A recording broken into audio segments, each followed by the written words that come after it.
या सीझनचा पहिला आंबरस आज आम्ही बनवला होता, पण तो असा होईल वाटलं नव्हतं. आता कसा झाला होता ते पुढं सांगतेच. त्याआधी पहा सकाळच्या जेवणामध्ये मस्त असं पुरणपोळी बनवलेली होती, कारण आज होती अक्षय तृतीया. त्यासाठीच हा पुरणपोळीचा स्वयंपाक बनवलेला होता. ठरलं तर माझं पुरी भाजी आमरस करायचं होतं, पण अचानक पुरणपोळीच बनवल्या मी, कारण आज रविवार होता.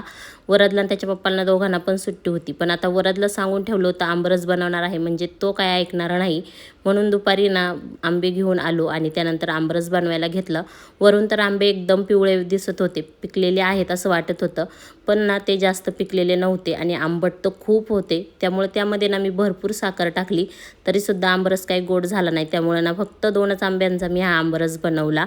वरदला तो चपातीसोबत दिला खायला आणि आहोंना मात्र पुरणपोळीसोबत दिला खायला. सकाळचा बराच स्वयंपाक शिल्लक होता, त्यामुळे ना आंबरस काही जास्त बनवला नव्हता, पण पहिलाच आंबरस एवढा आंबट झाला होता ना काही विचारूच नका. तर तुम्ही बनवला की नाही आंबरस? तर या सीझनचा पहिला आंबरस तुम्ही बनवला का नाही ते कमेंटमध्ये सांगा. व्हिडिओ आवडला तर लाईक करा. बाय.